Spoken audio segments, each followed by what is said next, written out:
नमस्कार, मैं हूं चेतना शर्मा और आप देखना शुरू कर चुके हैं राजस्थान संवाद। तो दोस्तों, आज मैं एक बहुत ही ज्यादा इंपॉर्टेंट टॉपिक लेकर आई हूं जिसके बारे में ज्यादातर गुर्जर समुदाय खुद ही नहीं जानता है। गुर्जरों के स्वर्णिम काल यानी कि गुर्जर प्रतिहार साम्राज्य 600 एडी 800 एडी के दौरान गुर्जर एक विशालकाय समुदाय था जो बाद के संघर्षों और विपरीत परिस्थितियों के कारण हमेशा विघटित होता चला गया।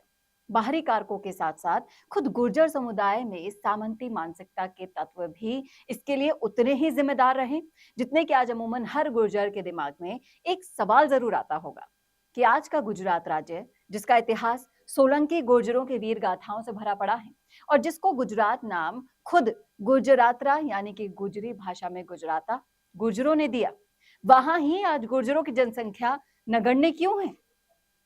सच ये है कि रंग बिरंगी संस्कृति वाले रेबाड़ी समुदाय के रूप में आज भी गुर्जर भारी संख्या में गुजरात में आबाद है।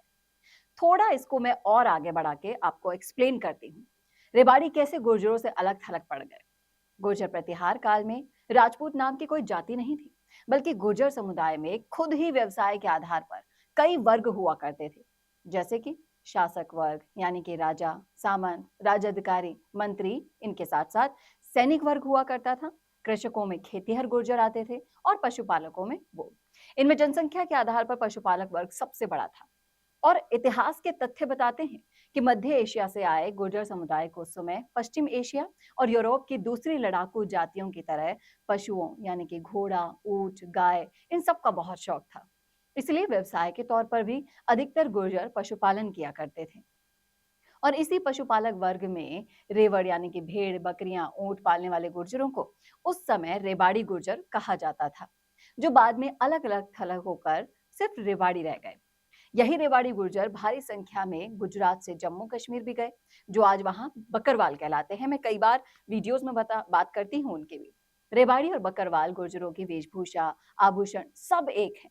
दोनों में काला रंग बेहद प्रिय है। गुर्जरों में गुर्जरों का पहला विघटन तब हुआ जब मुगलों के आगमन के बाद एक नया वर्ग राजपूत बना। शुरू से ही राजपूत केवल एक वर्ग था, ना कि जाति। जो गुजरात और राजस्थान में गुर्जरों के उच्च वर्ग ने ज्यादातर खुद को राजपूत कहना शुरू कर दिया। दूसरा विघटन तब हुआ जब विदेशी सत्ता की स्थापना के बाद गुर्जर समुदाय ने भारी संख्या में गुजरात से उत्तर की ओर पलायन किया और हिमालय में जम्मू कश्मीर और हिमाचल की तरफ चले गए।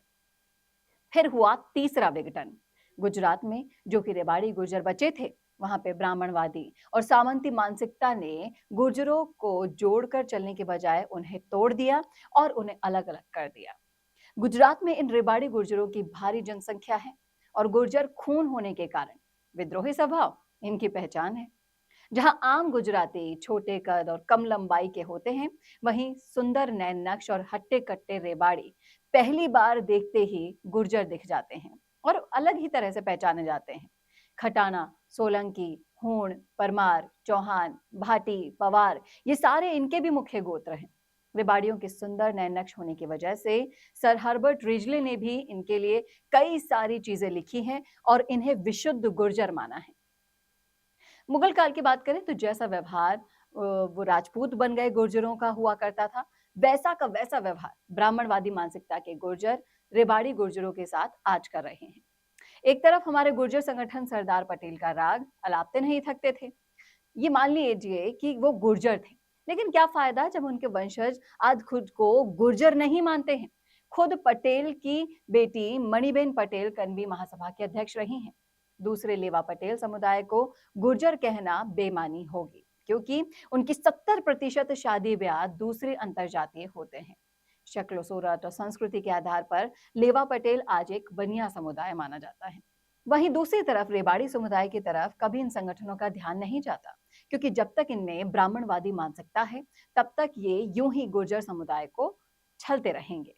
आज भी बहुत से रेबाड़ी नाम के साथ शान से गुर्जर लिखते हैं। उनसे पूछिए तो वो बताते हैं कि हम गुर्जर ही थे और ये सरनेम हमारे पुरखों का है, लेकिन हमारे गुर्जर ठेकेदारों को ये हजम नहीं होता। इन्हें तो इनकी जो वास्तविकता है उन्हें छुपाने में मजा आ रहा है, इसीलिए ये जो रेवाड़ियों का इतिहास है उसको वीडियो के जरिए मैं आपके सामने लेकर आई हूँ कि ये एक अलग जाति नहीं है। गुजरात जहाँ पर गुर्जरों का शासन हुआ करता था, वहीं से निकल कर आए हैं ये लोग। और कुछ लोग ऐसे हैं जो इनका वर्चस्व खत्म करना चाह रहे हैं समाज में। लेकिन मैं जैसा कि अक्सर करती हूँ कि हर एक समाज के लिए उनका इतिहास लेकर आती हूँ ताकि आपकी भविष्य पीढ़ी तक वो इतिहास पहुंचे। तो कोशिश उसी दिशा में जारी है कि एक जो रेवाड़ी समाज है उनके लिए जो संघर्ष चल रहा है जहाँ के वो हैं, उन्हें वहाँ का होने में अब और गुरेज नहीं होना चाहिए, बल्कि फक्र से उन्हें कहना चाहिए कि जी हाँ, हम रेवाड़ी गुर्जर हैं और हम गुजरात से बिलोंग करते हैं। कैसा लगा आपको वीडियो? कमेंट करके जरूर बताइएगा कमेंट बॉक्स में। इस वीडियो को ज्यादा से ज्यादा शेयर करना ना भूलेगा ताकि आपकी भविष्य पीढ़ी तक ऐसी जानकारी पहुंचने से ना छूट जाए। और ऐसे और वीडियोस के लिए देखते रहिए राजस्थान संवाद। नमस्कार। अब आपको मिल सकती है लाइव चैनल में काम करते हुए पत्रकारिता की डिग्री। यूजीसी अप्रूव्ड यूनिवर्सिटी से मिलने वाली इस डिग्री के साथ आपको मिलेगा लाइव चैनल पर रिपोर्टिंग, एंकरिंग और प्रोडक्शन का काम करने का मौका। काम करने के साथ सीखना और 70% प्रैक्टिकल और 30% थ्योरी के पैटर्न से सिखाते हुए आपको एक पूरा कोर्स करवाया जाएगा। यही नहीं, यहाँ आपको इंडस्ट्री के हिसाब से ट्रेन करने के लिए आज तक सी न्यूज और कई चैनलों में काम करने वाले लोग लेक्चर्स देंगे। साथ ही परमानेंट फैकल्टीज भी इन चैनल्स और अखबारों में लंबा एक्सपीरियंस ले चुके लोग भी होंगे। इसके साथ ही टीवी, न्यूज़पेपर जैसे ट्रेडिशनल मीडिया की लाइव प्रैक्टिकल ट्रेनिंग के अलावा आपको यहाँ पर डिजिटल मीडिया और डिजिटल मार्केटिंग भी इंडस्ट्री नीड्स के हिसाब से सिखाई जाएगी। तो केवल रटना लिखना नहीं, बल्कि इंडस्ट्री जैसा टैलेंट चाहती है उसकी प्रैक्टिकल एजुकेशन के साथ कीजिए मास कम्युनिकेशन और जर्नलिस्ट या मल्टीमीडिया एंड एनिमेशन की BVOC डिग्री। और प्लेसमेंट असिस्टेंट से लेकर ट्रेडिशनल और डिजिटल मीडिया की सारी इंडस्ट्री ट्रेनिंग विद इंटर्नशिप आपको मिलेगी मिशिगा इंस्टीट्यूट ऑफ मीडिया स्टडीज में।